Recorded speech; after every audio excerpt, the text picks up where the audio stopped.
Hello everyone, good evening. So please tell me whether audio and video is clear or not. Tell me guys. Tell me whether audio and video is clear or not. Please tell me in the chat section. Am I audible? I think it's clear. Okay, thank you.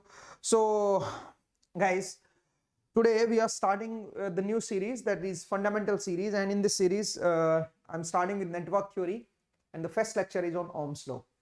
So it's a simple lecture, it's a simple concept, but there are some misconceptions about Ohm's law. We will discuss about that, and we'll try to understand some new things. Okay, so I think it's time to start, but let's first complete the introduction part. So this is my introduction. My name is Ashu Sir. Those who don't know me, I teach almost every subject in electrical engineering. So I'll start with the network theory. So we'll complete network theory with me, but all depends on the attendance. Okay, so this is a GATE 2024 fundamental series. So in this series we will try to cover the fundamental subjects like network, signal, control, digital. Okay, so those subjects we will try to cover in this series, and this series has started from 1st of March, and I'm going to start its first lecture, that is Ohm's law.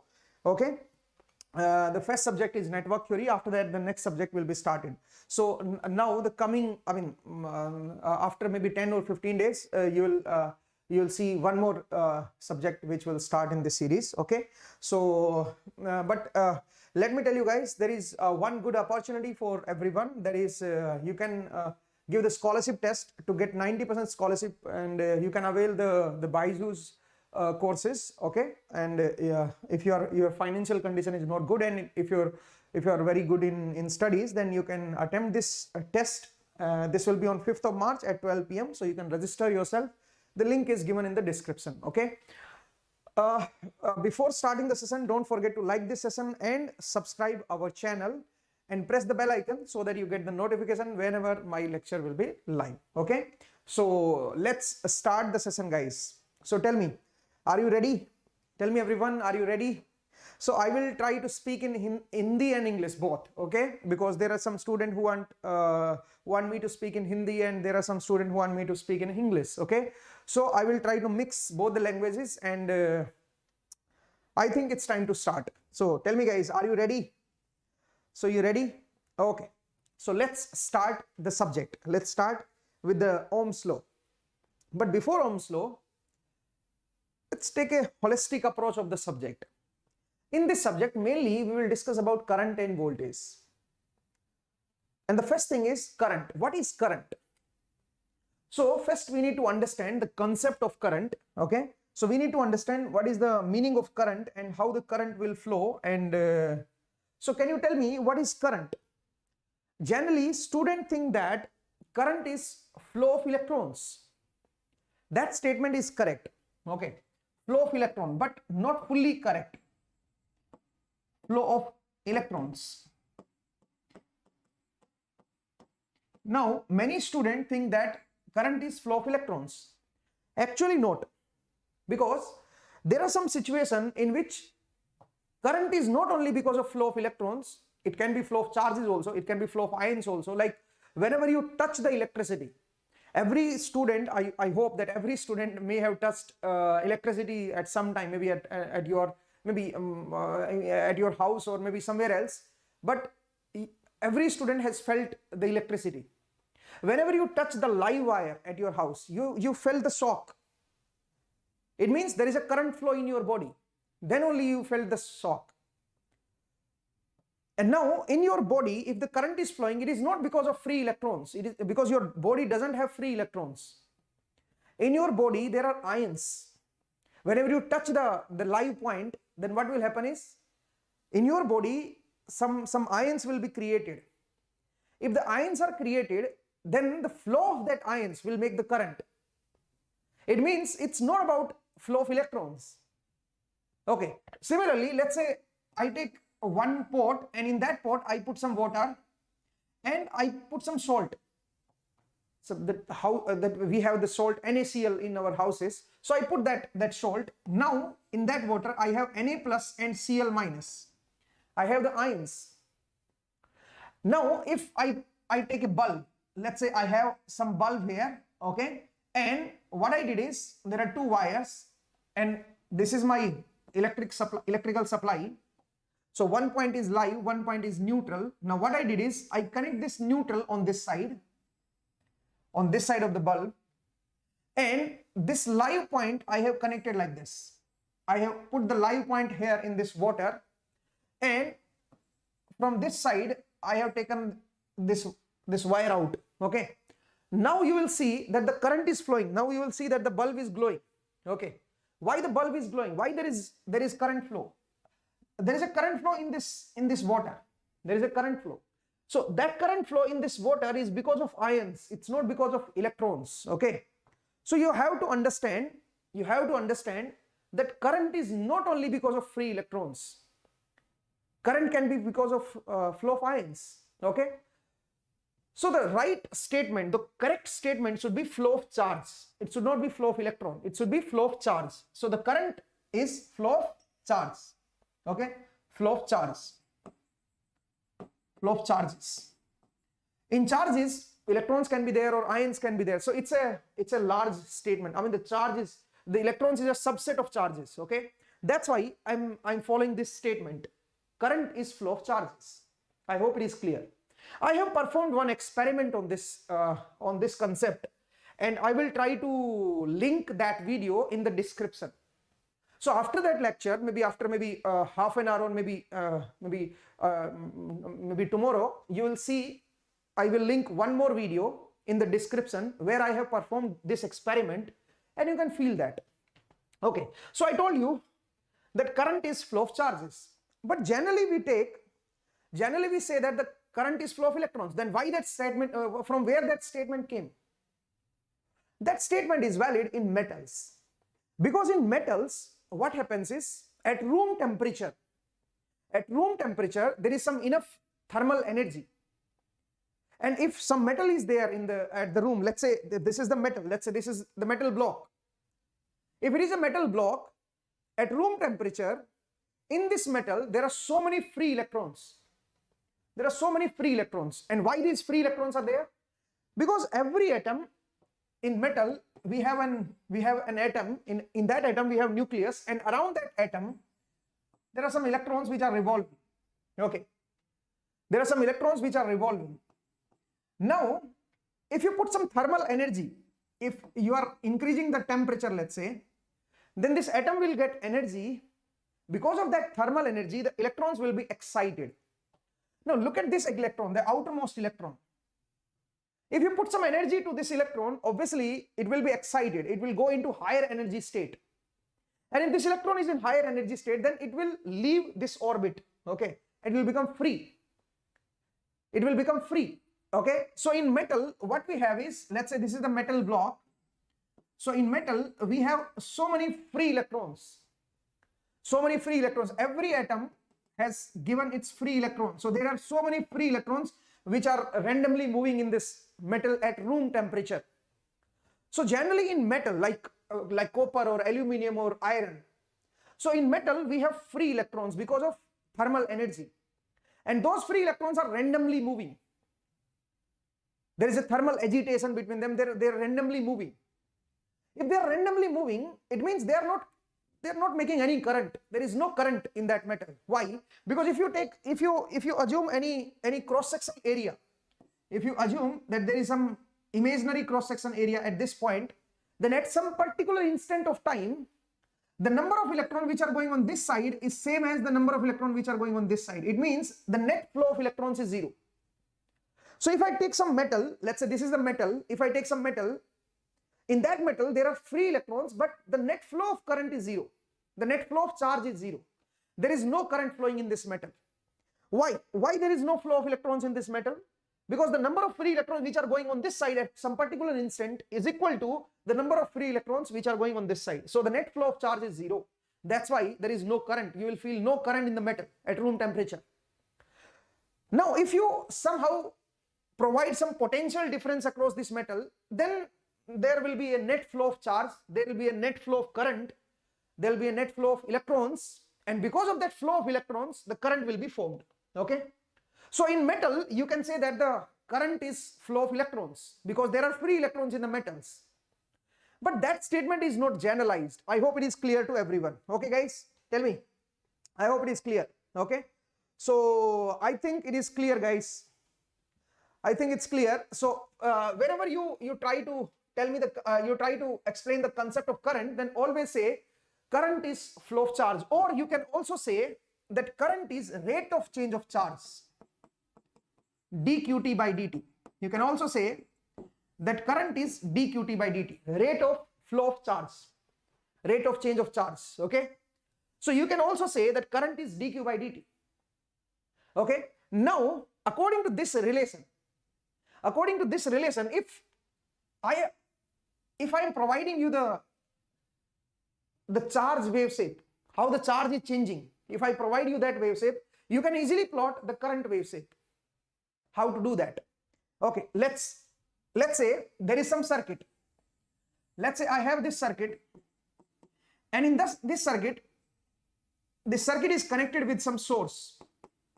Don't worry about these sources now. Okay, I'll teach you about the sources. Let's assume that this is a circuit, and in this circuit some charge is flowing with time, some charge is going inside this circuit, and that charge is changing with time. That charge qt is changing with time, and the charge is changing like this. Let's say the charge is changing like this. Okay, this is 0 second, this is 1 second, this is 2 second, this is 3 second. Okay, and let's say this is 10 coulomb. The charge is changing like this. In this circuit, the charge is flowing and the charge is changing with time. Now I want to plot the current wave shape. How the current wave shape will look like? How to do that? It's very simple. What I need to do is I need to take the derivative of this charge. How to take the derivative, guys? I have to take the derivative of this charge wave shape, and then I will get the current wave shape. So it's very simple. But how to take the derivative of this charge wave shape? It's very simple. Derivative means slope. So I need to calculate the slope of the line. So tell me, what is the slope of this line? Tell me, guys, what is the slope of this line? And how to calculate the slope? Those students who don't know how to calculate the slope is change in height divided by change in time. This is the formula for the slope. Change in height divided by change in time. Now, if you look at this line, what is the change in height? Change in height means final height minus initial height, and height will be seen from via this axis. Okay, this vertical axis will tell you about the height, the magnitude of the charge. Okay, so you can see that this is the final point and this is the initial point for this line, and the final height is 10 coulomb. You can see that this is the final height, 10 coulomb.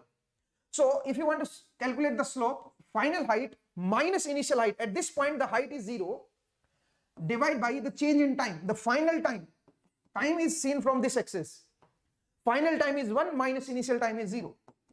So the slope will become 10. I hope it is clear. Okay.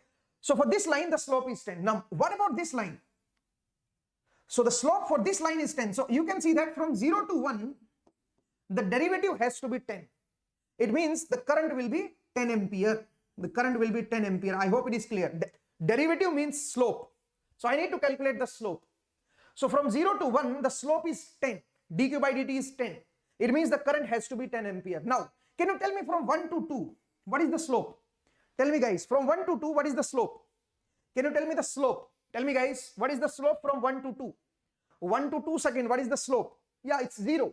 Why it is 0? Because there is no change in the height. You can see that the height at this instant is 10 coulomb, at this instant also 10 coulomb. So it means there is no change in height. So the slope has to be 0. It means the current has to be 0. The derivative will be 0. Okay. So you can say that the current is 0. Now, what about from 2 to 3? From 2 to 3, this is the final point. This is the initial point. Let's say this is a straight line.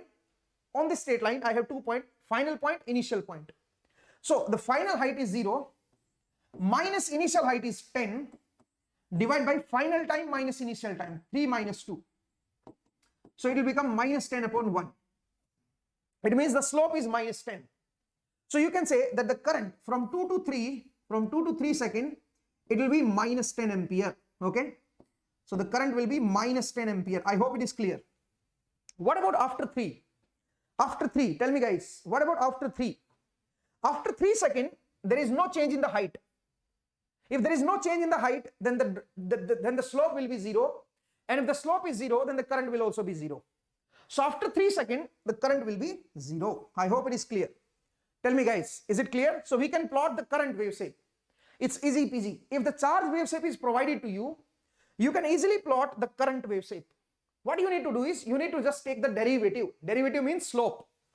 Once you get the slope, you can easily plot the current wave shape. It's easy peasy. I hope it is clear. Now, there is one interesting question. Let's say there is some circuit. Let's say there is some circuit. Now tell me guys, I want answer from you. There is some circuit and some charge is flowing in this circuit, QT. Can you say that the charge can be like this, QT? Can the charge change abruptly? 1 second, 2 seconds, and let's say this is 10 coulomb. Can this charge change abruptly? Tell me. Can this charge change abruptly? Say yes or no. If yes, then it's a problematic thing. If no, why not? Tell me. Can the charge change abruptly? Tell me guys, in any circuit, can this charge change abruptly? Answer is no. Practically, in any circuit, charge cannot change abruptly. Theoretically, it is possible. Theoretically, you can say that charge is changing abruptly, but practically it is not possible. It's an impossible case. Why? Because if charge is changing abruptly, if charge before t equal to 2 seconds, the charge was 10 coulomb, the charge flowing in the circuit was 10 coulomb, and after t equal to 2 seconds, it's just 0. So it is changing abruptly. It means the rate of change of charge at this instant, dq by dt at this instant, will be infinite. The rate of change of charge. It means the slope of this line. Now, can you tell me the slope at this instant? The final height is 0, just after 2, final height is 0, minus initial height. Initial height was 10, divided by final time. Final time is 2 plus. I'm just looking at just after 2, 2 plus. And the initial time is 2 minus. Initial time is 2 minus and the final time is 2 plus. So if you calculate the dq by dt, it will become minus infinite. Because this denominator is nearly 0. It means the current will become minus infinite. It means the current will go out. Negative means current is coming out. Okay, the current is coming out and it will be minus infinite. In practical situation, infinite current is impossible. Something which is infinite is impossible in practical situation. That's why in practical situation, charge cannot change abruptly. Remember this point. But theoretically, it is possible. Okay. Theoretically, it is possible. Theoretically, you can prove that I am equal to Rajnikant. Okay. It's easy to prove. Theoretically, you can prove that 2 is equal to 4. It's impossible, by the way. But practically, it is impossible. You can't take the charge changing abruptly. Okay. Charge cannot change abruptly. Okay. I hope it is clear. Okay. Let's move to the next thing. So I told you, whenever the charge wave shape is provided to you, you can easily plot the current wave shape. What about the inverse of that? Let's say if current wave shape is provided to you, can you plot the charge wave shape? Yes, you can plot it. Because if current is rate of change of charge, then obviously you can invert this relation and the charge will be integration of current. But it's not that much simple. Okay. So let's invert this relation. So I told you that IT is equal to dqt by dt. From this relation, you can calculate qt. How to calculate qt, guys? What you can do is you can take this dt on this side. So it will become IT into dt, that is equal to dqt. Fine. Now what you can do is you can take the integration. If you are taking integration on both sides, then on this side the integration is with respect to time, and on this side the integration is with respect to charge.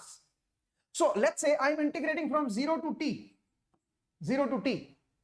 If you are integrating from 0 to t, then on this side you have to put the limit as q0 to qt. Because at t equal to 0, the charge is q0. Some initial charge is there, let's say. I call it q0. At t equal to 0, there is some charge that I call as q0. and at time t the charge is qt.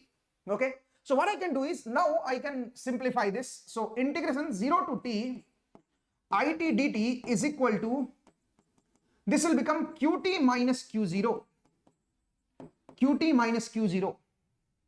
Now what you can do is, you can take this q0 on this side, so qt will be equal to, the charge will be equal to the initial charge value q0 plus integration 0 to t it dt. Okay, so this is the relation. Now if you want to calculate, if the current wave shape is provided to you and you want to plot the charge wave shape, then this relation should be there. It's not a simple integration. I mean, there are some students who think that, just sir, it's a differentiation, so what you can do is you can take integration.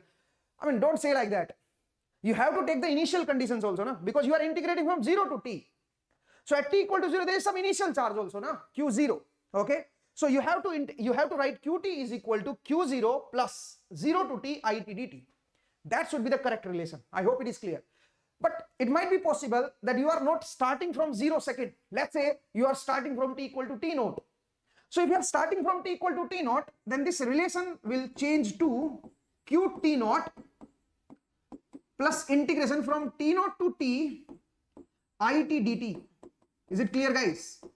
Now you need to take this relation if you are starting from t naught interval, t naught instant.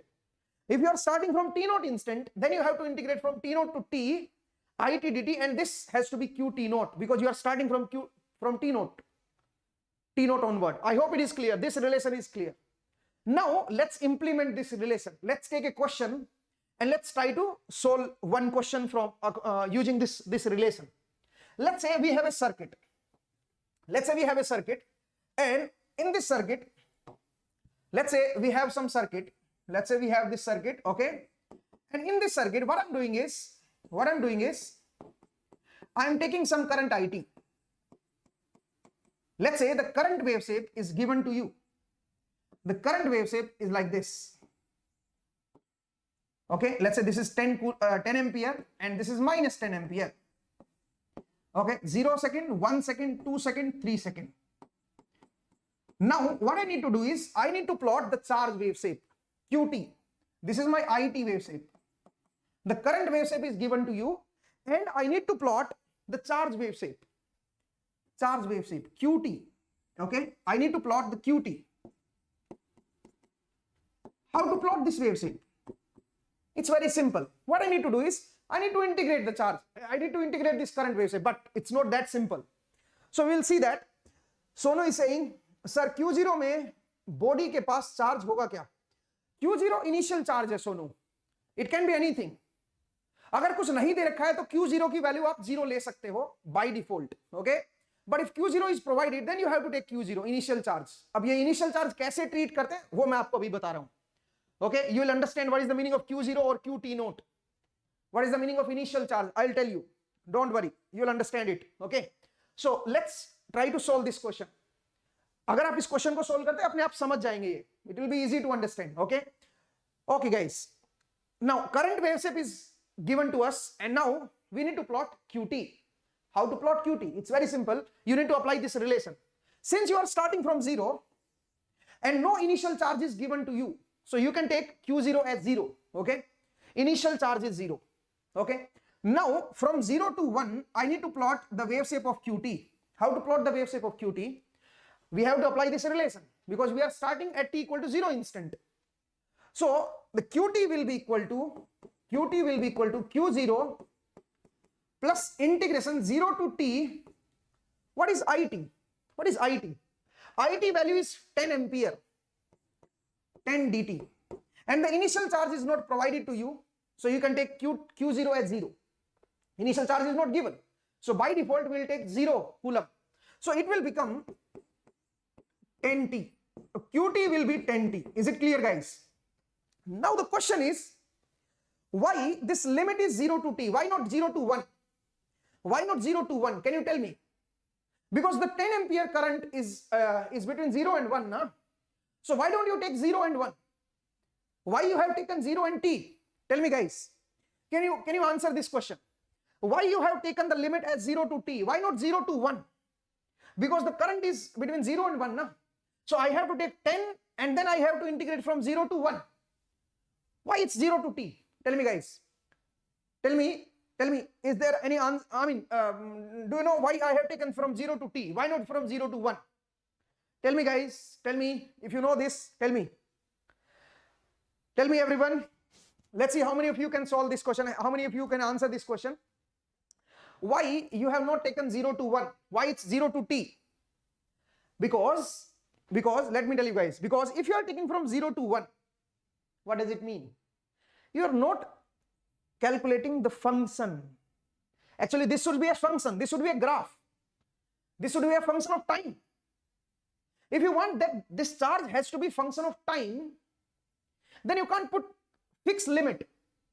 You can't put 0 to 1 because then it will be a constant number. It will not be a function of time. Okay. So that's why I have to put 0 to t. And remember, there is one more point.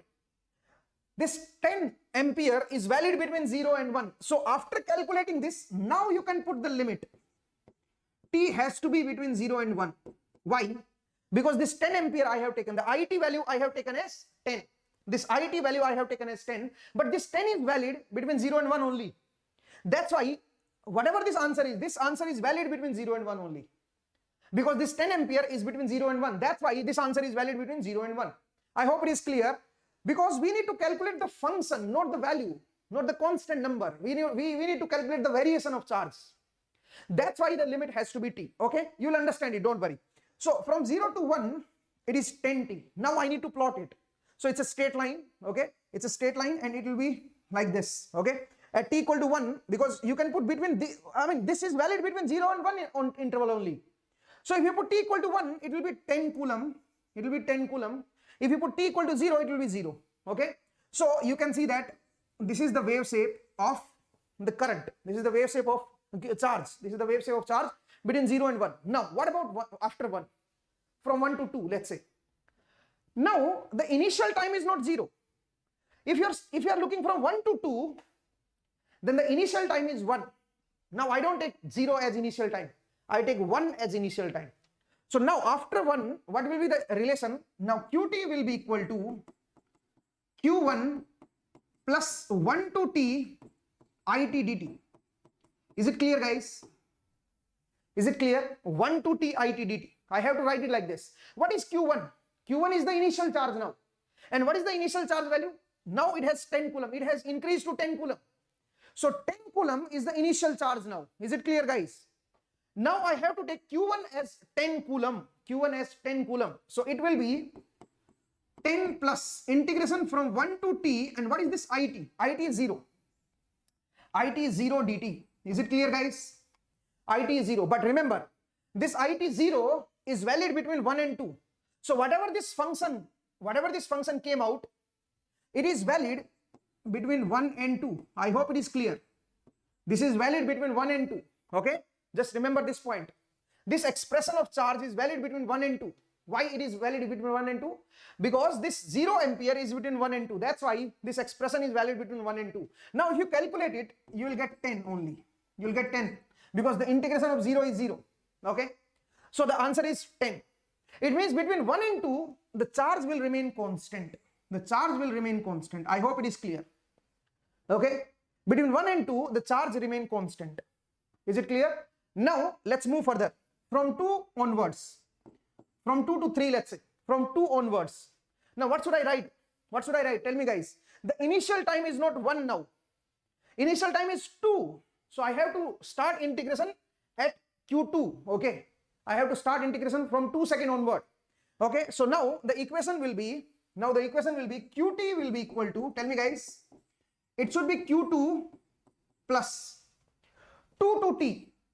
2 to t, and what is the current value? Current value is minus 10 dt. Okay, so this is the relation. And what is this q2? Q2 is the initial charge. And how much value this q2 has? The q2 has 10 coulomb. Q2 value is 10 coulomb. Is it clear? So now you can put this q2 as 10. So it will be 10. Take this minus 10 out and it will become t minus 2. I hope it is clear.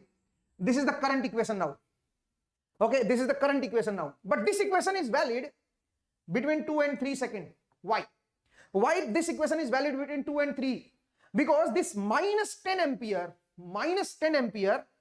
is between 2 and 3 seconds only. That's why this equation is valid between 2 and 3 seconds. I hope it is clear. Tell me guys, is it clear or not? So this equation is valid between 2 and 3 seconds only. Because I have put current as minus 10, IT dt, IT as minus 10. So minus 10 is valid between 2 and 3 seconds only. That's why whatever this function came out, that function is valid between 2 and 3 seconds only. Okay. So now if you want to plot this at t equal to 2 seconds, you can see that the charge is 10 coulomb. And at t equal to 3, if you put t equal to 3, it will become 0. T equal to 3, it will become 0. Okay. I hope it is clear. What about after 3? After 3, initial charge is 0. After 3, what is the current equation that I need to write? What is the charge equation that I need to write? After 3 seconds, let me write it here. After 3 seconds, qt will be equal to q3 plus integration 3 to t it dt. This will be the charge equation after 3 seconds. And we know that q3 is 0. The initial charge at q3 is 0. And it is also 0. After t equal to 3 seconds, there is no current. So this is also 0. So qt will be 0. So you can say that after 3 seconds, the charge will be 0. Okay. I hope it is clear. So this is the charge expression. If current expression is given to us, charge expression, you can plot it easily. Is it clear, guys? Tell me. If the current wave shape is given to you, then the charge wave shape is also, you can plot it easily. Okay. The only thing is you have to understand how to apply this relation, and this relation. It's very important. Okay. So it's easy peasy. Now you can verify that. We have already solved this question. In the previous problem, I have taken this charge equation like this and the current is like this. So if you take charge like this and then current will be like this. If you take it reverse, if you take current like this, then the charge will be like this. Okay. I hope it is clear. Tell me everyone, is there any doubt? Is there any doubt? Let's take one more question. Okay. Let's take one more question. Let's say I have some circuit. Okay. I have some circuit. And in this circuit, the current is flowing from the source. Let's say there is some source. I am not aware of this source. Okay. But the current wave shape is given to us. Okay. The current wave shape is given to us and the current wave shape is like this. The current wave shape is like this. IT is like this. 0, 1 second, 2 second. Okay. And this is, let's say 5 ampere. I need to plot the charge wave shape. QT. 0, 1 second, 2 second. Let's take one more question, guys. Okay. So the current wave shape is given to us and we need to plot the charge wave shape. Okay. The charge wave shape. How the charge wave shape will look like? It's very simple again. Initial charge is 0 because initial charge is not given. Okay. So initial charge will be 0. So now what you can do is, we know that we are starting from 0 onward.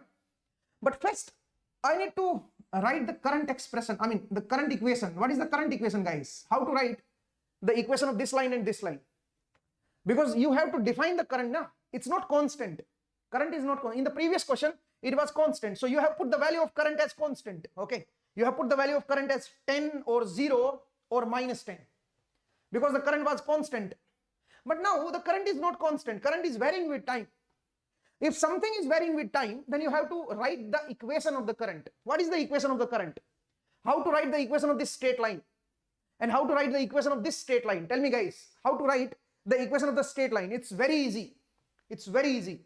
What you can do is to write the equation of the straight line. Let's say I have this function. Let's take a different function.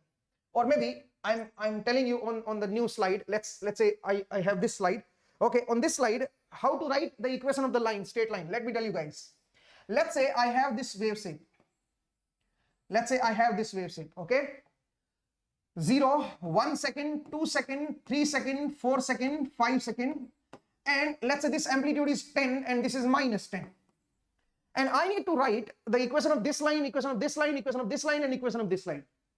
How to write the equation of these lines? Tell me, guys. It's very simple. What you can do is first write the slope of the line. First find the slope of the line. What is the slope of the line? Tell me, guys. First you have to calculate the slope of the line. Now, how to calculate the slope? What is the slope of this line? Can you tell me the slope of this line? Slope, you know that. I told you how to calculate the slope. Change in height divided by change in time. Now, from this point to this point, the height is changing. The final height is 10, initial height is 0. So, change in height is 10 minus 0 divided by the change in time. Final time at this instant is 1 minus 0. Okay, so the slope of this line is 10. Slope of this line is 10. What about this line? What about this line? What about this line? Slope. Tell me guys, what is the slope of this line? Tell me the slope of this line. Tell me guys, what is the slope of this line? And the slope of this line. Tell me everyone. Slope of this line is final height. Final height is minus 10 minus initial height divided by final time. At this instant, the time is 3 minus initial time. Initial time is 1. Okay. So minus 20 divided by 2, that is minus 10. Okay. So the slope is minus 10. For this line, the slope is minus 10. Okay. What about this line? What about this line? This line is parallel to this line. Okay. Now you can calculate the slope of this line also. How to calculate the slope of this line? Tell me guys. This is the final instant. This is the final height. This is the initial height. So final height 10 minus of initial height minus 10 divided by final time. Final time is 5 minus initial time 3. Okay. So the slope came out to be 10. Or you can say that this line and this line is parallel. Okay. If this line and this line are parallel, then the slope will remain same. Okay. So you can say that the slope is 10. For this line, the slope is 10. And again, for this line, the slope is minus 10. I hope it is clear. For this line, the slope is minus 10. Okay. Minus 10.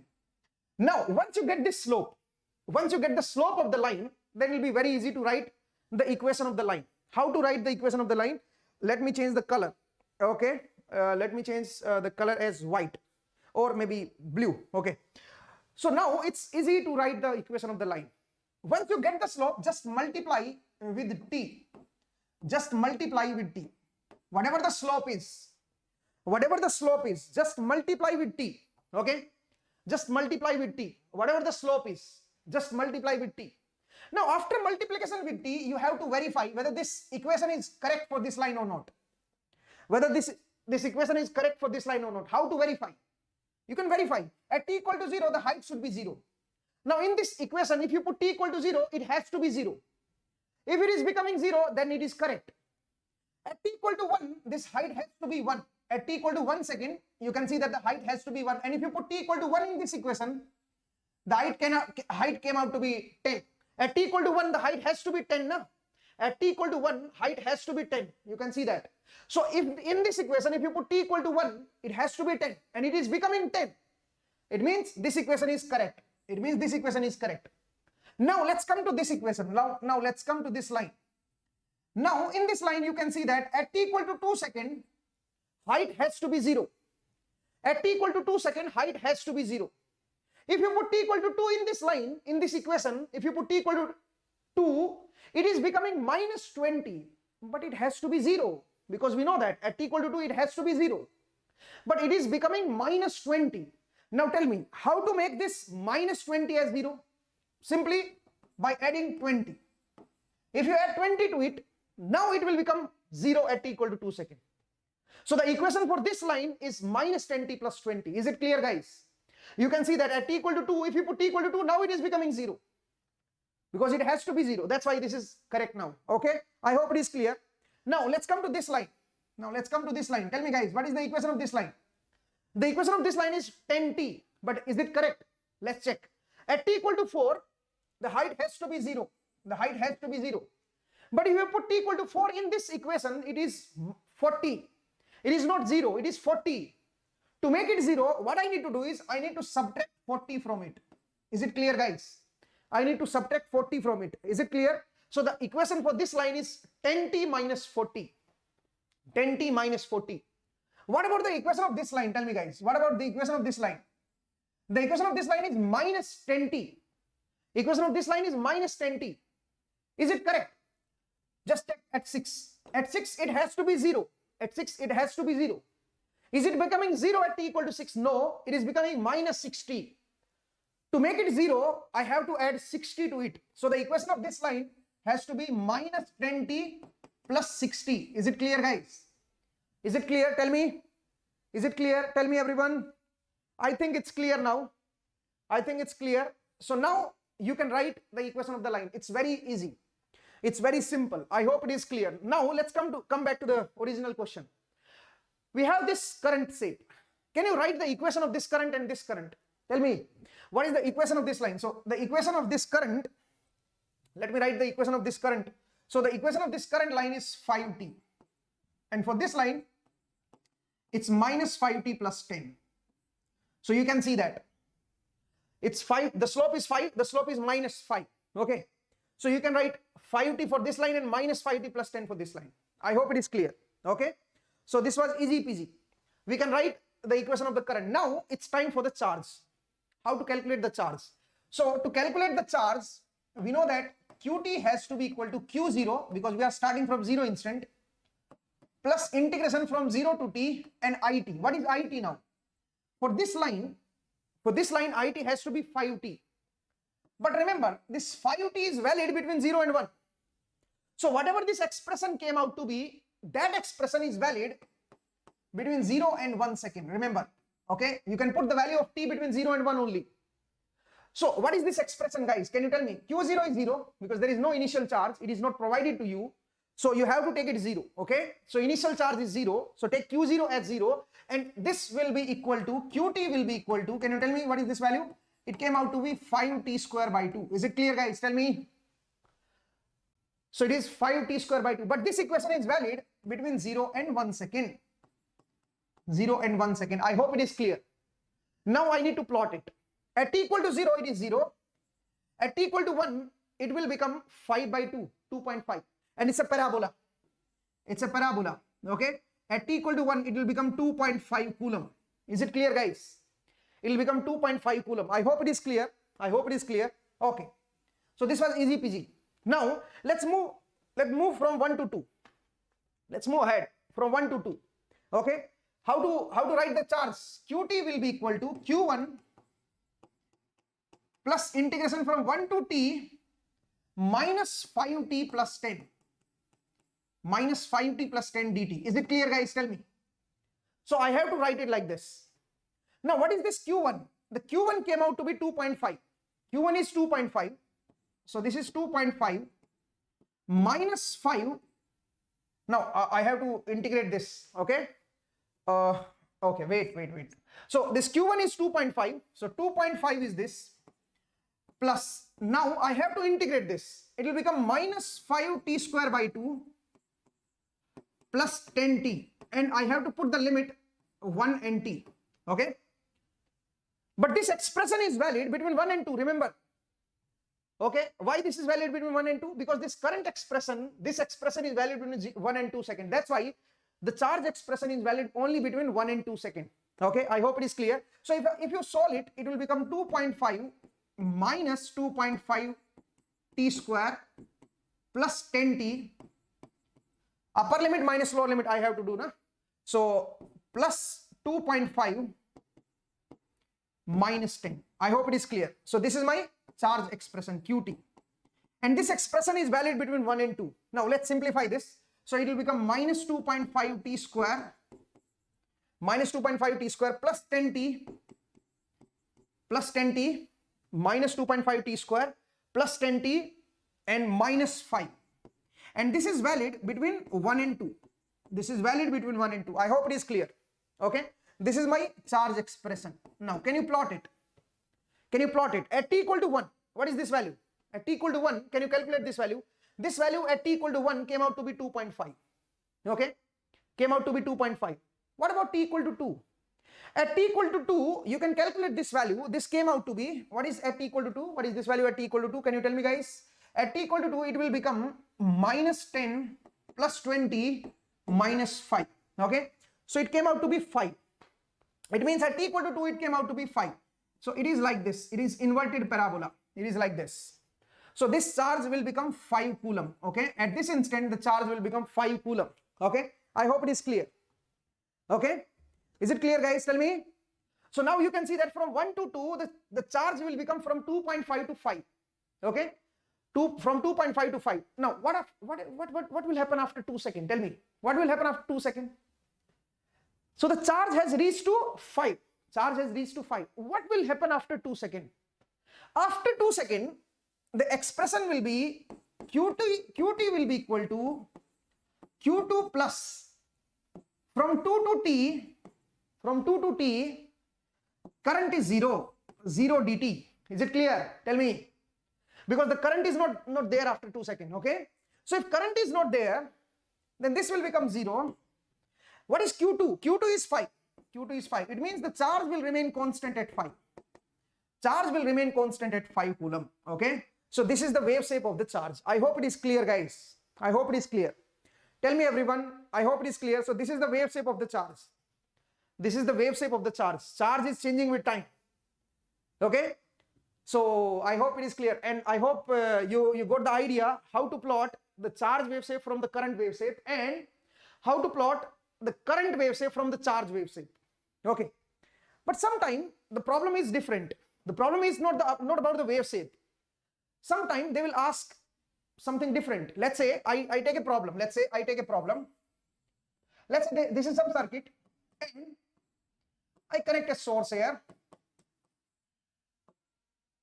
I connect a source here and this is VST, and let's say there's some charge, some current is going inside this circuit, and the current wave shape is like this: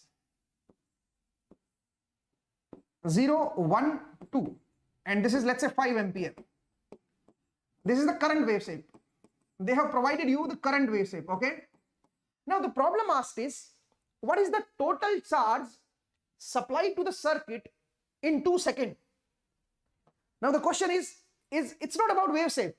Now the question is, find the total charge supplied in 2 seconds. I need to calculate the total charge supplied in 2 seconds. It means it's not about the wave shape. I don't need to plot the wave shape.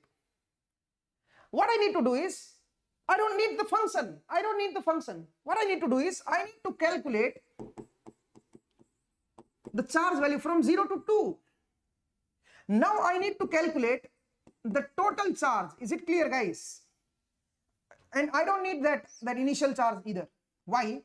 Because I'm not calculating the function. Now I need to calculate the charge supplied between 0 and 2 seconds. Okay? So this is the total charge. This is the total charge supplied between 0 and 2 seconds. I need to calculate the area of the current. If you take the area of the current, then the area will be 1 by 2 into this height 5 into this length 2. Okay, this will cancel and it will become 5 coulomb. So you can see that between 0 and 2 seconds, the total charge supplied will be 5 coulomb. It is not about wave shape. This question is not about wave shape, okay? So you have to be careful when you have to calculate the wave shape and when you don't need to calculate the wave shape. Now in this question, it is given between 2 seconds. Find the total charge supplied in 2 seconds. It means he's asking the total charge, the charge value itself. It's not about wave shape, okay? Even if you have plotted the wave shape, let's say you have plotted the wave shape will be like this. You can see that at t equal to 2 seconds, the charge value is 5 coulomb. It means 5 coulomb has already supplied, okay? 5 coulomb has already supplied.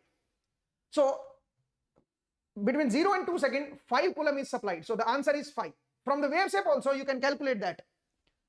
But you don't need to plot the wave shape. It's a very lengthy process. If the question is like this, that you need to calculate the charge in 2 seconds, or maybe from 0 to 2 seconds, or from 1 to 2 seconds, then he is not asking about the wave shape. He is asking about the total charge supplied, okay? Then you need to calculate the area, okay? Then you need to calculate the area between that interval. Let's say from 0 to 2, then you need to calculate area between 0 and 2. Let's say the question is, you need to calculate the charge supplied by the source between 1 and 2 seconds. How much charge is supplied between 1 and 2 seconds?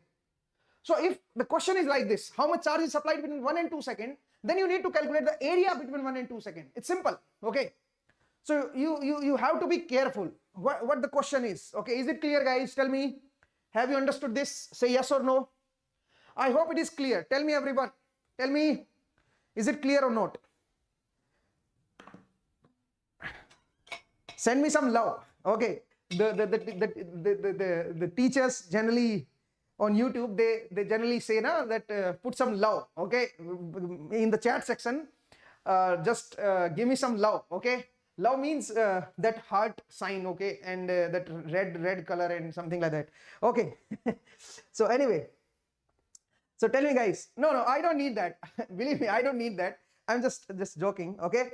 So anyway, so I hope it is clear. So you have to be very clear which thing is asked, whether the wave shape of the charge is asked, whether the variation of the charge is asked, or the charge between some interval is asked, how much charge is supplied, that supplied charge is asked. So you have to be very careful in that case, okay. I hope it is clear guys. I hope this is clear to everyone. If it is not clear, you can repeat this video, okay. Let's come to the next case. Now I told you how to calculate current from the charge wave shape and the charge wave shape from the current wave shape, okay. We have done it in both ways. Now what is the type of current?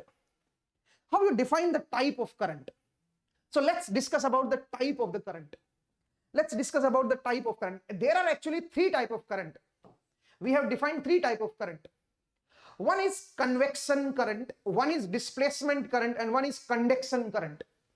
So let's now discuss one by one. What is convection current? Can you tell me guys, what is convection current? What is convection current? Because I am telling you about the current now. So let's first discuss about convection current, and then conduction, displacement current, and then last conduction current. This is very important for us because this subject is all about conduction current, okay. So the entire network theory will be based on this conduction current, but before that, let's first discuss about convection current. Tell me guys, what is convection current? Can you define it? Can you tell me what is convection current?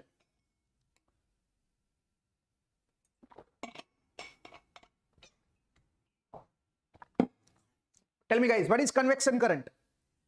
Actually, the convection current is the current which does not require conducting medium to flow. Because in our houses, you must have seen that there is some wiring, okay, there is some wiring, and through that copper wire, the current will flow, the current is flowing. You must have seen that, okay. So in our houses, to flow the current, we require a conducting medium, the copper metal medium, okay, we use copper wire. If you go outside our houses, you must have seen some distribution line, the transformer and the 3 or 4 wire distribution wire. You must have seen that. So it means the current is flowing in those wires, and that wire is a conducting medium. That wire is of aluminum, and that is a conducting medium. So that is not convection current. Convection current is the current which does not require a conducting medium to flow. Now, let's take some example, because with the help of example, you can only understand that. Okay, so if you take cathode ray tube, CRT, you must have seen some old TV, the big TV, okay. In that TV, you must have some tube, na? Or you must have seen CRO, cathode ray oscilloscope. In that CRO, we have cathode ray tube, CRT. In cathode ray tube, the electrons will strike on the screen, phosphorus screen, and then bright spot will be formed. Now look at that electron. That electron is coming from the anode point, and then it is striking on the screen. And that electron is flowing in some medium, but it's not a conducting medium. It's not a conducting medium. It means that current is convection current. I hope it is clear. Okay. So if you want to check the convection current means the current which is flowing without any conducting medium. Let's say you are standing at some beach. Okay, Goa. You went to Goa, and at that Goa there is some beach, and you are standing at some beach. There, the air is striking with the water, and due to the striking, some charge is formed in the medium, and that charge is flowing in the medium. Okay. And that charge is convection current. That charge will form the convection current because that charge is flowing without any conducting medium. So if some charge is flowing without conducting medium, because of that flow of charge, the current will be formed, and that current is called convection current. I hope it is clear. Tell me guys, have you understood this convection current? Okay, I hope it is clear. So I told you what is the meaning of convection current. Convection current वो current होता है जो बिना किसी conductor के flow होता है, उसको कंडक्टर नहीं चाहिए फ्लो होने के लिए. जैसे कि सीआरओ, सीआरटी या सीआरओ में देखिए, सीआरटी में बिना किसी कंडक्टिंग मीडियम के आपका इलेक्ट्रॉन फ्लो होता है. It means because of that current, because of that flow of electron, वो करंट क्या बनता है? Convection current. Now let's come to displacement current. This current is very confusing actually. Okay, now let's try to understand this displacement current. What is the meaning of displacement current? Okay, we know that current is equal to dq by dt. We know that current is equal to dq by dt. Okay, rate of change of charge, dq by dt. Current is equal to dq by dt. Now let's say there is some capacitor plate. There is some capacitor plate and there is some conducting wire. I have connected some conducting wire and this is some source. Okay, and let's say current is flowing like this. Current is flowing like this. This current is flowing in this conductor, so it's not a convection current, it's conduction current, because the name itself suggests conduction, so it requires conducting medium to flow. Okay, so you can say if you have a capacitor plates like this and if you connect some source, the current is flowing like this. This current is called the conduction current. Why? Because it is flowing in the conductor. Now flowing of current means flowing of charge. It means some charge is flowing like this. Some charge is flowing in this wire. Some charge is flowing in this wire. The charge is coming like this. Because of that, the current is becoming current is formed now. So this current is called conduction current because it is flowing in the conducting medium. Okay, and this charge is flowing in the conducting medium. Now look at this. This charge will come and it will accumulate on this plate. It will accumulate on this plate. Can you see that? This charge will come and it will accumulate on this plate. It means there is a rate of change of charge on this plate. There is some dq by dt on the plate. There is no flow. It's not flowing actually. It's not flowing. It is accumulating. It is accumulating. It is increasing with time. On this plate, the charge is increasing. It is accumulating. It's not flowing. Now, since it is not flowing, it is accumulating. It is changing with time. It is changing with time. It will also make some current, and that current is called displacement current. So displacement current is actually not due to flow of charge. It is due to accumulation of charge. It is due to accumulation of charge, or you can say the rate of change of charge, but it is not flowing. There is some rate of change of charge on the plate, but it is not flowing. It is not going on this side. It is not going on this side. Okay, so you can say that this conduction current has changed its shape. The conduction current is transformed into displacement current. Is it clear, guys? So in the wire, it was conduction current. As soon as it reaches the plate, it will become displacement current. I hope it is clear. Tell me, guys. Tell me, have you understood this? Say yes or no. Because on the plate, it is not flowing, but it is accumulating. It is changing with time. If it is changing with time, then again there will be a dq by dt, and if there is a dq by dt, then it will form a current. Okay, and that current is called displacement current. I hope it is clear. So again, the displacement current is again dq by dt, but it is not a flowing charge. It's a accumulating charge. In antenna also, if you see if you are from EC background, you will study one chapter, antenna, in electromagnetism. In antenna, there is some oscillating dipole. There is some oscillating dipole. Okay, wait a minute, let me make it like this. Okay, so there is some oscillating dipole. We have some high frequency source and we have two wires like this. Okay, one wire is like this, one wire is, so it's an antenna. And if the source is changing with time at very large frequency, if the source is varying with time with the large frequency, then what will happen? The charge will come from, the electron will come from this side and it will accumulate on this side. Okay, so on this side, charge is accumulating with time. Since there is a deficiency of electron on this side, so this side will become more positive and this side will become more negative as soon as the time passes, and then it will go like this and then it will go like this. Okay, so it's an oscillating dipole. Since the charge is changing at this tip, because of that change in charge, there will be some dq by dt and there will be some displacement current. I hope it is clear. Okay, So displacement current is actually not because of flow of charge. Displacement current is not because of flow of charge. It is actually change of charge.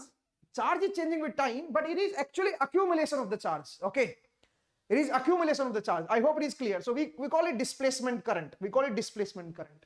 Okay.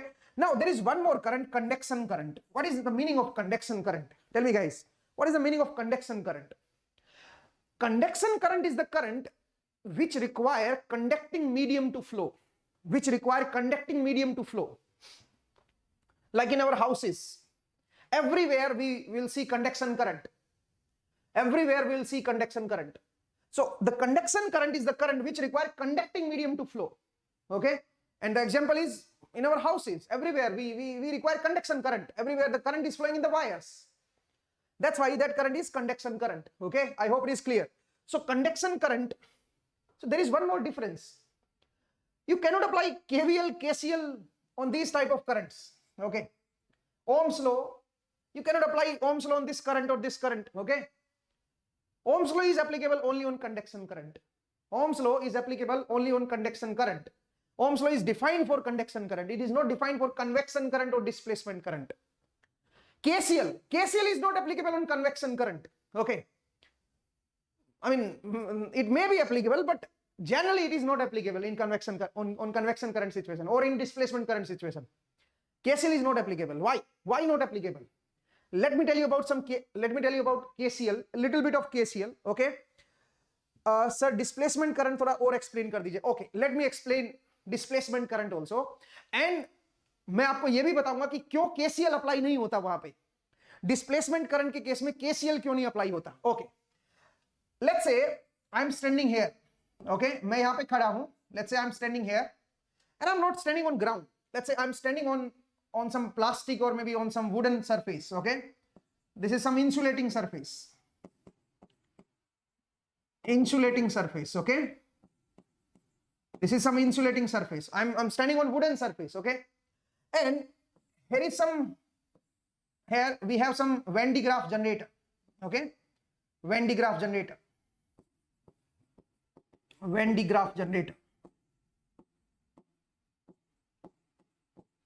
Okay, we have some Venn diagram generator. We know that on Venn diagram generator, when we start the Venn diagram generator, then there will be a charge formation on this sphere. Okay, we will have electrons. Let's take it as electrons. Okay, so we have this Venn diagram generator. Okay, so we have this Venn diagram generator. Here you have the belt which is moving in the Venn diagram generator. When the belt is moving in this Venn diagram generator, then you will have some electrons on the surface. Let's say there are some electrons on the surface. Okay, now what I did is I touched this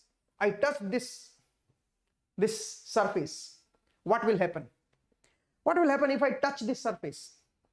Obviously there is some charge flow. There is some charge flow on my body. Okay, there is some charge flow on my body, but let me tell you guys, there is some charge flow on my body. Okay, some electron will flow on my body, but it is not going anywhere. It is accumulating on my body. On my body, everywhere my hair will be straight. My hair will be like this. Okay, they will be repelled by the electron, and then hair will be repelling. So you can see that. You can even see that. Okay, so the electrons are coming on my body, but it is not going anywhere. It is accumulating on my body. It is accumulating. So there is some dq by dt.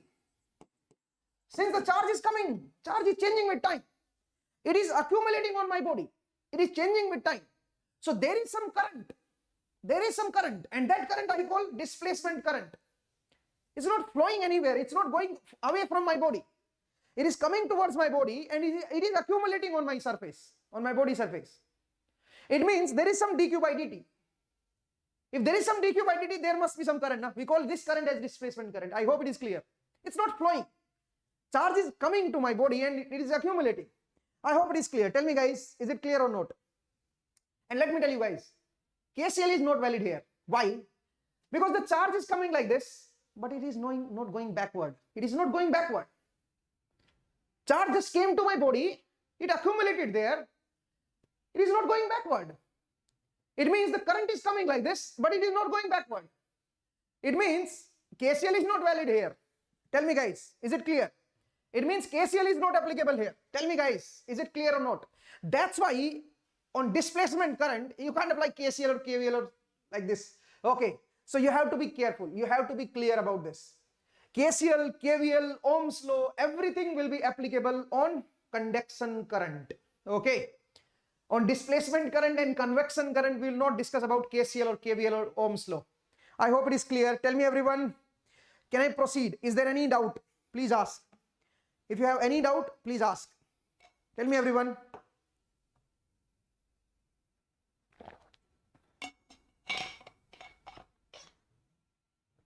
Okay. So I told you about displacement current. I told you about conduction current and convection current.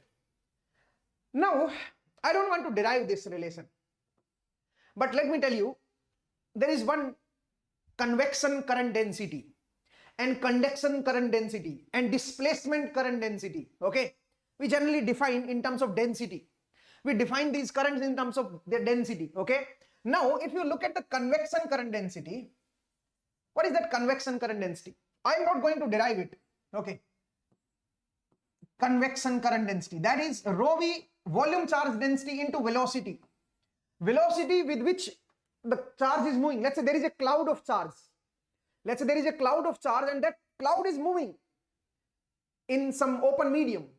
Let's say there is some cloud of charge and that cloud is moving in some air medium. If the charge cloud is moving in some air medium, it will make some current. And that current density will be convection current density. And the formula for that is rho v into v. I'm not going to derive it. It's very simple. But for the time being, I'm not deriving it. Now, there is one displacement current density, conduction current density. And that conduction current density is sigma E. We also call it Ohm's law, J equal to sigma E. Okay, we also call it Ohm's law. So we will discuss that. Don't worry. Okay, this is Ohm's law. We'll discuss that. Don't worry. There is one more, displacement current density D. Okay, displacement current density. No, it's not D. Actually, it's del D by del T. Is it correct? Is it clear? Is it correct? I don't think so. Check it whether this is displacement current density or not. Check it whether this is displacement current density or not. Okay, I think this is correct. Displacement current density. Okay, so anyway, we'll discuss that in EMFT. I'm not sure about it, but for the time being, let's take it del D by del T. Okay, what is D? We will discuss it. Maybe you can leave it. Okay, don't think about it because it's just the beginning of the subject and I don't want to confuse you. So actually there are three types of current: convection, displacement and conduction. Now from this point onward, we will always consider displacement current. I will not take convection and displacement current. Okay, we'll take conduction current only.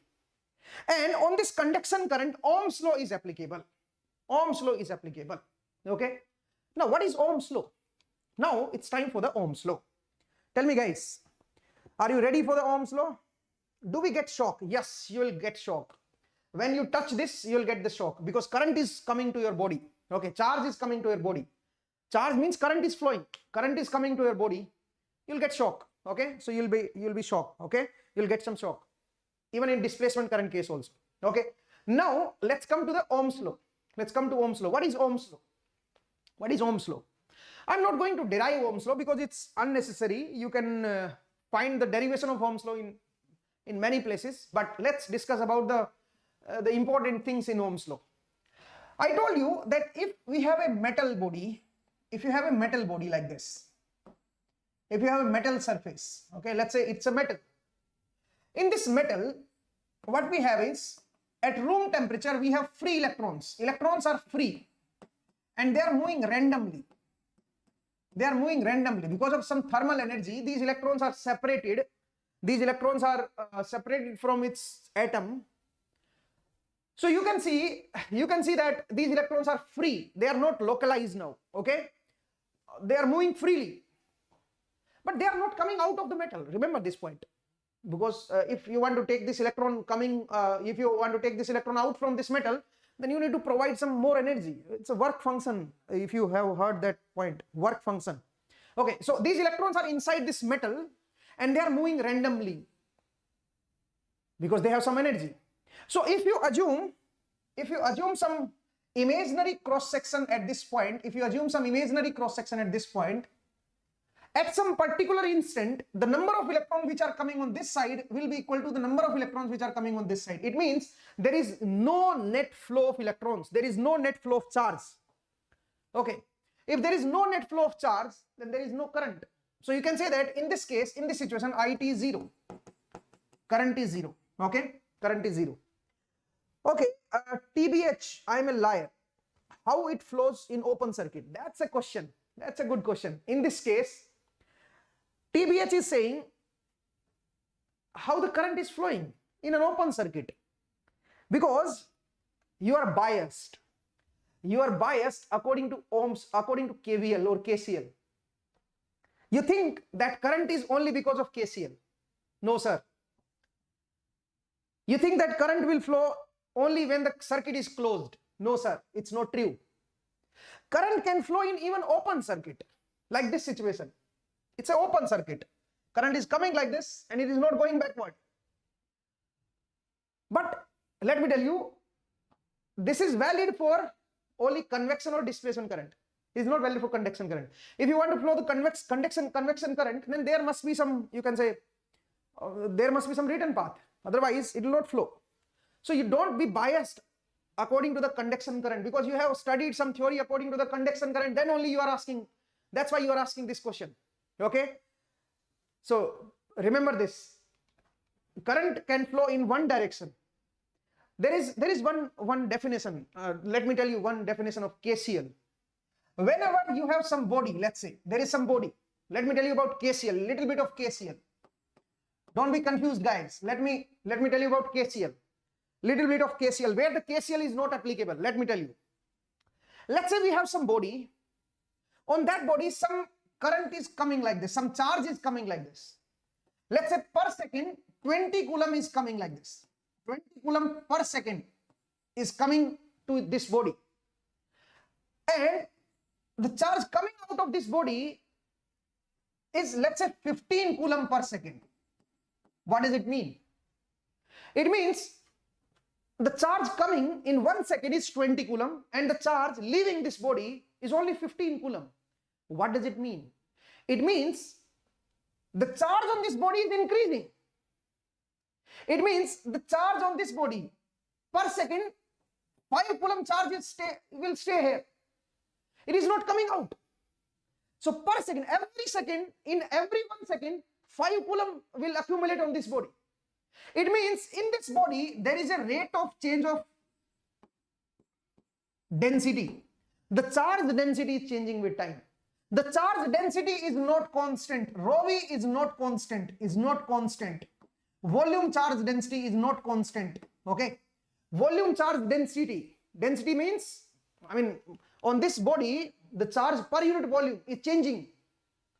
Volume charge density is not constant. Charge density is changing with time. It's not zero. It's not zero. Rho v is not constant. It's changing with time.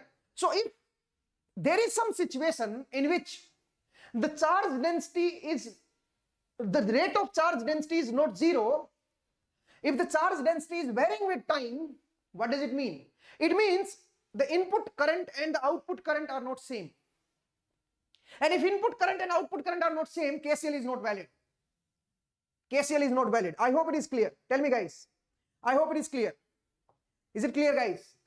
If there is a situation in which the entering current and the outgoing current are not same, it means on the body, the charge is changing. The charge is accumulating. The volume charge density is increasing with time.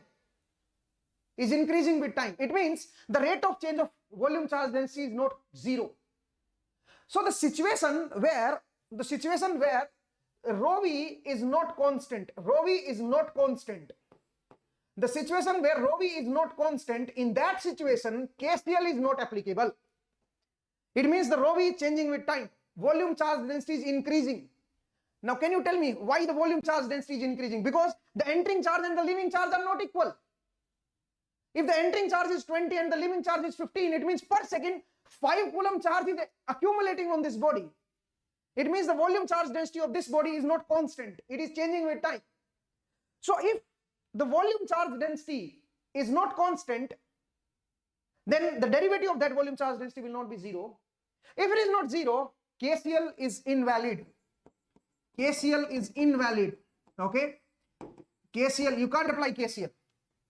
And there are so many situations like this. This situation is same like this situation. Okay? Why? Because current is entering, and let's say per second, let's say 20 coulomb is maybe 1 coulomb is entering. Let's say not 1. Let's take let's say 0.05 coulomb is coming per second. Per second 0.05 coulomb is coming, but the outgoing current is 0 coulomb per second. It means what is happening, guys? On this body, rho v, volume charge density, is not constant. It's not constant. It's changing with time because the charge is accumulating on this body. If it is not constant, it means KCL is not applicable. I hope it is clear. Tell me, guys. Tell me, charge conservation is valid. Charge conservation is valid always. Okay. Charge conservation is valid. Charge conservation means something else. It's not charge conservation. Okay. It's not about charge conservation. Charge conservation is still valid. Okay. Because charge conservation means if per second 20 coulomb is coming, then outgoing current plus this current has to be 20. So it is becoming 20. This is the definition of charge conservation. Okay. So actually charge conservation is valid, but there is the meaning is something else. Okay. So I told you that in this situation KCL is invalid whenever volume charge density changing with time. Let's say we have a metallic body. In that metallic body, at 1 second, let's say 10 coulomb is coming, and in 1 second 10 coulomb is going outward. What does it mean? The charge which is entering here, the same charge will leave in 1 second. It means the volume charge density of this body is not changing with time. It is constant. If the volume charge density of the body is constant, it means the entering current is equal to leaving current, and entering charge is equal to leaving charge. It means KCL is valid. Okay. I hope it is clear. Tell me, guys, is it clear or not? Can I proceed? Can I proceed? So I was discussing about Ohm's law. So remember this point, guys. KCL is not valid for these two currents. Okay. But KCL is valid for conduction current. Okay. But in some situation, KCL is also invalid for conduction current. We will discuss that. Not now. Okay. Not now. So I told you, let's come to the Ohm's law. What is Ohm's law? So I'm not going to tell you about the entire derivation. What I'm going to tell you is direct analysis, direct relation I will tell you, but I will analyze the relation. Okay. What this Ohm's law says, let's say we have a metallic body. Let's say we have a metallic body like this, and it had some length. It had some length L. It has some length L. It has some cross-section area A. It has some cross-section area A, and due to some thermal energy. What is the meaning of cross-section area? This is the cross-section area. This area is the cross-section area. Okay. So now,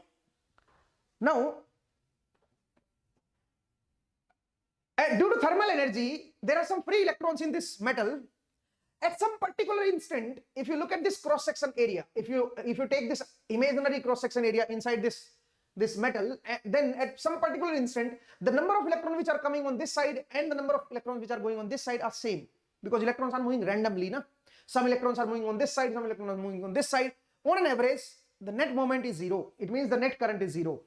What I need to do is, I need to flow the charge. I need to flow the current. I want the current to flow. I want the current to flow in this metallic body. Now what should I do? What should I do to flow this current? Obviously, I have to stop one side of electron. Let's say 100 electrons are going like this and 100 are coming like this. Now, what I need to do is, I need to stop these electrons. If somehow we can stop these electrons, then there will be net flow of electrons. If there is net flow of electrons, there will be current. Now the question is, how to stop the flow of current? We have to apply force on electrons. How to apply force? Due to electric field, we have to apply potential difference. We have to apply electric field, because we know that because of that electric field, there is some force on the charge. Let's say there is some electric field. Let's say there is some electric field in this direction. So on this side we have a positive side and on this side we have negative side. So because this side is higher potential, this side is at lower potential, because of the potential difference, we have some electric field. Electric field is potential difference per unit length. Potential difference per unit length. We call it electric field. So if there is a potential difference between these 2 points, if there is a potential difference between the 2 points, then there must be electric field. Okay, and that electric field is from higher potential to lower potential. Okay, so we have some electric field. In this electric field, if you put some electron, then on this electron there will be some force. There will be some force, and that force will be E into E. E into E. This is the force, and that electron will be attracted towards this higher potential side, this positive side, because electron itself has negative charge, so it will be attracted towards the positive side. Okay, higher potential side. So you can say there is some force on this electron, and that force is E into E. It means if somehow you can put some electric field inside this metal, because of that electric field, these electrons which are going on this side, they can be stopped. Okay, the entire flow will be on this side. If the entire flow will be on this side, then there will be a net current flow. Is it clear, guys? Is it clear? So what I'm going to do is I am to flow the current. What I'm doing is I am providing some potential difference. V volt. This is a battery, you can say. Exactly not a battery, because battery is something else. So we have a voltage source. What I did is I provided a potential difference between these 2 points. One point is this, one point is this. So this is higher potential and this is lower potential. Because of this potential difference, what will happen? Tell me, guys. Electric field will be there in this direction. And because of that electric field, the electrons inside this metal will be attracted towards this. So those electrons which were moving on this side, they will be happy because they will be accelerated on this side. And those electrons which were moving on this side, they will be stopped. Okay, because on those electrons, force will be on this side. So you can say now there is a net flow of charge. And because of that, there is a flow of current. So the electron will flow on this side and the current will flow in this side. So current is just opposite to the flow of electrons. Okay, it is a conventional current, or you can say this is a convention actually we are following. So we can say that the current is, electrons is coming on this side and the current will flow in this side. And there was a scientist whose name was Ohms, who told us that this current I will be proportional to this voltage. Okay, so according to Ohm's law, this current is proportional to voltage. Now I'm not going to tell you about the entire the entire derivation. So the Ohms told me that this current is proportional to this potential difference which you are applying, and this proportionality constant is 1 upon R. Okay, this proportionality constant is 1 upon R. Okay, so this is told by Ohms. Okay, Ohms told us that current is proportional to voltage difference. This is not a voltage of a point, this is a voltage difference. Remember, this is the voltage difference between these 2 points. Okay, and because of that voltage difference, current will flow, and it is proportional to this voltage. Higher the voltage, higher will be the current. Okay, and that proportionality constant is 1 upon R. Okay, is it clear, guys? Why the direction of current is opposite to the, actually it is a convention. Actually we follow this convention. It's not, because we have to follow some standard, na.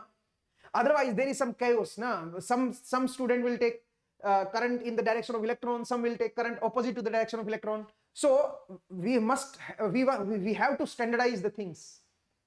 Why your name is Abdul? Tell me, why your name is Abdul? Let's say there is a provision of not giving the name to anyone. Then how you are going to recognize? How you will point someone? Tell me. If there is no name, then how? So there is a convention, na. We have to follow the convention. That's the main reason. Okay. So displacement current is the current due to change of electric flux with respect to time. Actually, displacement current is the current due to change of electric field, you can say. It's electric flux is also same thing. Prabhakar Tiwari is saying displacement current is the current due to change of electric flux. That's a correct statement. That's a correct statement. I can say that this is a correct statement. Okay, but I told you in a different sense. Anyway, so I told you that Ohms told us that I is proportional to this V, and this proportionality constant is 1 upon R. Now what is this R? R is the resistance of the metal. R is the resistance of the metal. We call it resistance. Higher the resistance, lower will be the current. Okay. For the same voltage, let's say you are applying 20 volt on this metal, and there is one more metal, and you are applying the same voltage difference. If this metal has higher resistance R, if the voltage is same, let's say this is 10 volt and this is also 10 volt. If this metal has higher resistance, then this current will be low. Okay. So you can say that higher the resistance, lower will be the current. I hope it is clear. Now, what is this resistance? This resistance is a material property. And we call it rho L by A. Rho is called resistivity of the metal. Okay. Rho is called the resistivity of the metal. Rho is resistivity of the metal. L is the length of the metal. And A is the cross section area of the metal. It means it is independent of V and I. Generally, students think that R is equal to V upon I. So R depends on V and I. Actually note, R is independent of V and I. Once you define the dimension of the metal, if the length is defined, the cross section area is defined, and the material itself is defined. If you define these three things, if you fix these three things, the type of metal, whether it is copper or aluminum or iron, okay, if the metal type is clear, if metal type is fixed, and if the length of the material is fixed and the cross section area is fixed, then you can say that the resistance is fixed. It means resistance is independent of V and I. Once you fix this length, area and metal, R is fixed. Now, if you apply the V, if you apply the potential difference across this metal, then I will be such that it has to be equal to V upon R. Or you can say that I has to be such that this ratio came out to be R. It means R is fixed. R is fixed because you have fixed the length, you have fixed the area of cross section, you have fixed the material. It means R is fixed. If you apply some voltage V, voltage difference V, then I will be such that the current will adjust itself. Such that this ratio has to come equal to R only. This ratio has to be R only. It means R is independent of V and I. Actually, V and I, they adjust accordingly. Okay. If you fix the V, then I will adjust accordingly such that this ratio came out to be R. It means R is independent of V and I. I hope it is clear. Okay. And R came out to be rho L by A. It means it depends on the length of the material, cross section area of the material, and the resistivity of the material. I hope it is clear. Okay. So this is my Ohm's law. This is Ohm's law. Now, sir, flow of electrons की direction में होना था current direction. No, it's not like that. Actually, we take current direction as the flow of positive charge. Okay. If the electrons are coming like this, then you can say that the positive charge is flowing on this side. Okay. So equivalently, you can say, na, if current negative charge is flowing like this, it means the positive charge is flowing like this. If positive charge is flowing like this, the current will also flow in positive charge flow direction. Okay. So actually, we take current as positive charge flow direction. That's why it is opposite to electron, because electron has negative charge. Okay. So you can take it like this, because you have to take one direction. Na? So we give more priority to positive charges. Okay. So that's the thing. Actually, positive charges are not flowing. Let me tell you guys, if these electrons are separated from the atom, then the metal atom will be ionized. That metal atom will be positively charged, but it is not flowing because there is some bonding. Na? So actually positive charge is not flowing, but equivalently you can say, na, if negative charge is flowing like this, equivalently you can say that positive is flowing like this. Okay, because this side is becoming more positive. Is it clear? So you can say that the positive charge is flowing like this. That's why the current is in the direction of positive charge flow. I hope it is clear. Prabhakar Tiwari, the direction of current is supposed in the direction of flow of positive charge or opposite in the direction. Yes, that's correct, Prabhakar Tiwari. That's correct. Okay. So guys, I told you about Ohm's law. What this Ohm's law says? The Ohm's law says that I is proportional to V, and that proportionality constant is 1 upon R. This R is called the resistance of the metal, and this resistance is a property of dimension and the material itself. It does not depend on V and I. If you fix the dimension, if you fix the length of the metal, cross-section area of the metal, and the metal itself, if you fix these three things, then R is fixed. Okay? Now, if R is fixed, and if you are applying some voltage difference V volt, then I will adjust accordingly. I will be such that this ratio has to be equal to R. It means R is not depending on V and I. Actually, it is I who is depending, who is adjusting itself. I hope it is clear. Okay? R is independent of V and I. Now, let's come to this expression.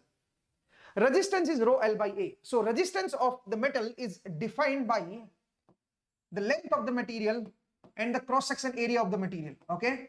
Cross-section area of the material and the length of the material. Is it clear, guys? Rho L by A. This is my resistance, R. Now look at this. There is one interesting point. What I can do is, let's say I have a wire. Let's say I have a copper wire. There is a famous question. I want you to answer this. Okay? I want you to answer this question. Let's say I have a metal. And this metal length is L and the cross-section area is A, and the resistance is, let's say, rho L by A. Now what I did is I elongate this metal. I stretched this metal. I elongated it, and the length now become 2L. Now can you tell me the resistance value? Now the new resistance is how much time the previous resistance? Let's say K naught times of the previous value. What is this K naught? What is this K naught? Tell me, guys. I elongated this. I stretched it, you can say, and the length become 2L. Let's say this is the copper material, and what I did is I stretched it so that the length become 2L. Now can you tell me the new resistance value? How much time the new resistance will be with respect to this previous value? Tell me, guys. Obviously the resistance is increased, but how much time it is increased? Tell me, guys. How much time it is increased? Being light, the electron flow is easier. I'm not understanding your point. Tell me, guys, how much resistance is increased? Is it 2R or 4R or 8R? Tell me. What about the area? It remains. Actually, you have to think. You have to think about the new resistance value. Because the new resistance value is rho L. L is 2L actually. Rho will remain same, because here the material was copper, here also the material is copper. It means the resistivity remains same. Resistivity is rho, length is 2L. What about the new area of cross section, A prime? We need to calculate the new area of cross section. Somehow if we can calculate this area of cross section in terms of this previous area, then we can find this relation and we can tell. Now how to calculate the new area of cross section? Tell me, guys. The new area. Okay. Actually, the area of the cross section can be calculated with the help of volume. The volume in this case and in this case will remain same. Why? Why the volume will remain same? Okay, let's say I have this paper. Okay, how you define the volume of this paper? The volume means the region which is occupied by this paper in air. The region which is occupied by this paper in the air, we call that is the volume of this paper. Now if I put it like this, obviously inside this paper there are some holes and the air is inside this. What is the volume now? The volume will remain same. The only thing is dimension has changed, but the space occupied in the region, the space occupied in the air is same. If I take this paper like this, or if I take it like this, if I mold it like this, the space occupied in the air is remains same. Though the dimension is different, it is deformed now. Okay, but the region occupied, the space occupied in the air is same. It means the volume remains same. Volume means the space occupied. Okay, so the volume in this case and the volume in this case will remain same. Now what is the volume? Volume is cross section area into L. That is equal to cross section area here, A prime into 2L. So the new cross section area A prime will be A by 2. Is it clear, guys? So the new cross section area will be A by 2. It means if you elongate this wire, then the area of cross section will become halved. Okay, it will be halved, A by 2. So the new resistance will be rho into 2L by area of cross section, and the new area of cross section will be A by 2. A by 2. So that 2 will come outside. So it will become 4 rho L by A. And rho L by A was R itself. So the new resistance will be equal to 4R. Okay. It means the K naught has to be 4. I hope it is clear. Okay. So it means you can say that the resistance will be increased. Thinner the wire, higher will be the resistance. Okay. Resistance will be increased. Okay. So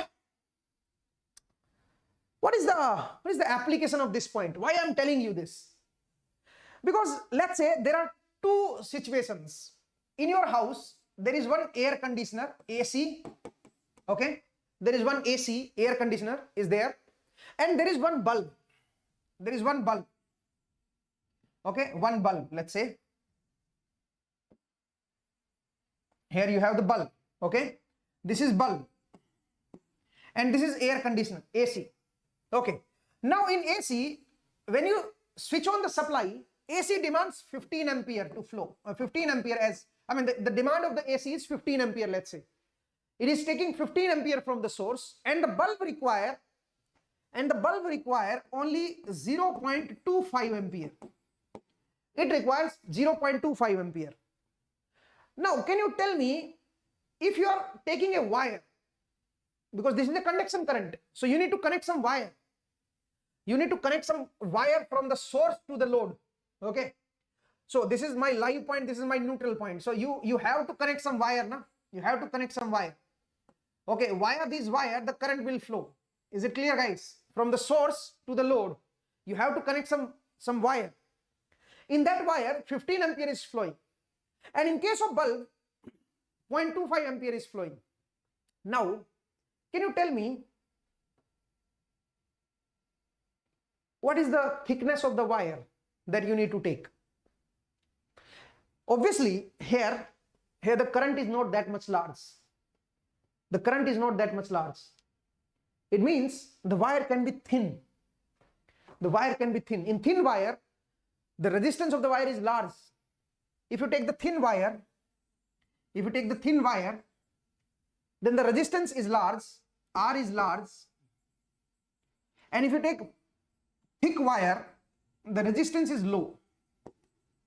Now in this case, we take thick wire, mota wire, okay, thick wire. And in this case, we use thin wire. Why? Because here the current is very small, here the current is very large. If you use thin wire in this case, then what will happen? Then there is a loss in the wire. Let's say you are using very thin wire here. In case of very thin wire, the resistance is very large. And because of this large current, there is some I square R loss. I square into R, heat loss. In resistance, there is always heat loss, power loss. Okay. So if you are using this thin wire, in case of AC, then this loss will be very high. The loss in the wire itself is very high, and that wire will burn out. Okay. It will heat it up and it will burn out. Okay.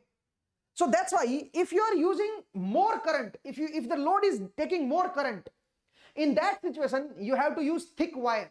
You have to use thick wire. Okay. And in the situation where the current demand is very less, then you can use thin wire. Okay. You can use thin wire. It is very, very important. Otherwise, it will be very difficult for, the situation will be very dangerous. If you use thin wire in case of higher current situation, okay, it will burn out and it will be dangerous for everyone. That's why this area of cross section is very important. Okay. If the wire is thick, area of cross section is large. If area of cross section is large, the resistance will be small. With small resistance, there is less power loss. Okay. With higher resistance, we have higher power loss. Okay. So anyway, because the number of students are decreasing now, because it's been like 1 hour and 38 minutes. So let's stop it here. Let's not take it, let's not make the class very lengthy, because then student will be I mean, I don't want to increase the time. Okay, so what I'm going to do is I'm going to stop it here. In the next class, which is on tomorrow, we'll discuss about the resistance. We'll discuss more about the resistance and how to calculate the equivalent resistance. We'll take that. Okay, I have told you about the Ohm's law, but I will discuss. There are some points about Ohm's law that I want to discuss. Where this Ohm's law is not applicable, I will also tell you. Okay, where this Ohm's law is not applicable, we'll discuss about that. And what is the point form of Ohm's law? This form, V is equal to IR, na? This form, V is equal to IR. This is called difference form. V is equal to IR. This is called difference form. There is one form of, there is one more form of Ohm's law, that is J equal to sigma E. So we will discuss this relation in the next class, and we'll also discuss the resistance. We'll also discuss about the resistance. But there is one question I want to ask. There is one homework. Okay. There is one homework. And the homework is, let's say I have a bulb. Let's say I have a bulb. I have a bulb. Okay. This is bulb. Let's say I have a bulb.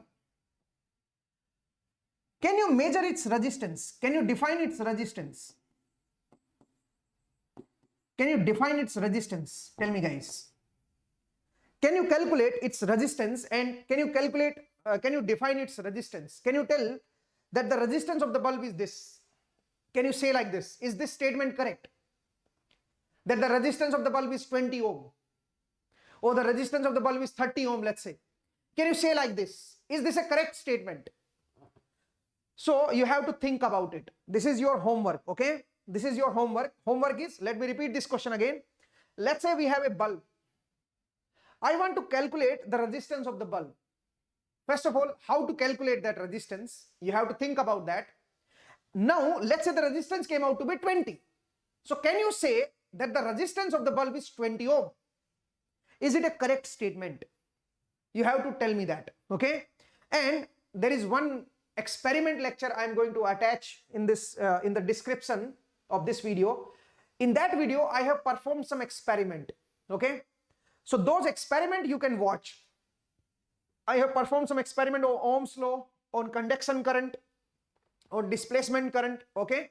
So I have performed some experiment, so you can watch those experiments also, and you can analyze. The understanding will be more, okay? By just watching on those experiments, you will understand it very well, okay? So I will link that video in the description, okay? I'll link that video also, don't worry guys. So you have to watch that video also, okay? So I think it's time to stop the class. In the next class, we will discuss about Ohm's law again and the resistance part, okay? So let's stop it here, but don't forget to subscribe our channel, and don't forget to like this session, guys. And also share this session if you can share it, and don't forget to press this bell icon, because whenever my session will be live, you will be notified. There is one more thing that I want to tell you is, we have mobile app also, so you can install this mobile app. You can go to the Google Play Store and install this app. There also you'll find some free lectures, and you can enjoy those lectures. So that's all from my side. Thank you, and आज के लिए इतना ही. पढ़ते रहिए, मुस्कुराते रहिए. Next class में फिर से आपसे मुलाकात होगी. Thank you and take care. Bye.